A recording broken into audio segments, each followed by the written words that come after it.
நமஸ்காரம். இப்போது தட்டைப்பயிறு குழம்பு செய்ய போகிறேன். 100 தட்டைப்பயிறு, ஒரு பிடி துவரம்பருப்பு, இது ரெண்டையும் ஒன்றாக போட்டு வேக வைத்துள்ளேன். ஒரு நெல்லிக்காய் அளவு புளி, கொஞ்சம் ஒரு 6-7 சின்ன வெங்காயம், கொஞ்சம் கருவேப்பிலை, கொத்தமல்லி இவற்றை தனியாக அரைத்து வைத்துள்ளேன். வறுத்து அரைப்பதற்குரிய சாமான்கள்: ஒரு 10 மிளகாய், 1 ஸ்பூன் மிளகு, 1 ஸ்பூன் சீரகம், 2 ஸ்பூன் கொத்தமல்லி, அரை ஸ்பூன் வெந்தயம், 1 ஸ்பூன் உளுத்தம்பருப்பு,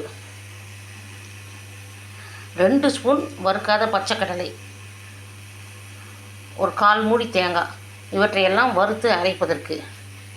3 தக்காளி காயிலேயே ப்ளஸ்ஸு போல் போட்டு வேக வைத்து எடுத்துள்ளேன். இதை தோல் எடுத்து பின்னர் காயில் போட்டு விடலாம்.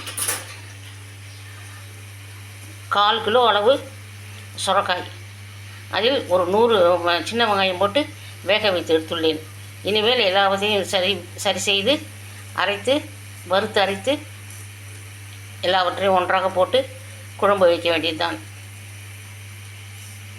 அரைத்த பொருட்களை போட்டு நன்றாக கொதி வந்து விட்டது.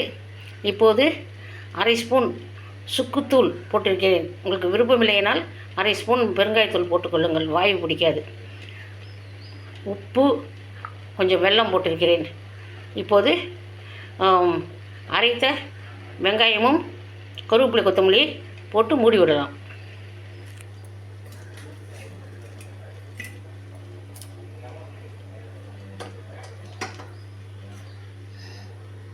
சுவையான தட்டைப்பயிறு சாம்பார் தயார். இதற்கு தாளிதம் செய்ய வேண்டியதில்லை. இறக்கிய பின் 2 டீஸ்பூன் தேங்காய் எண்ணெய் விட்டுள்ளேன், அவ்வளவுதான்.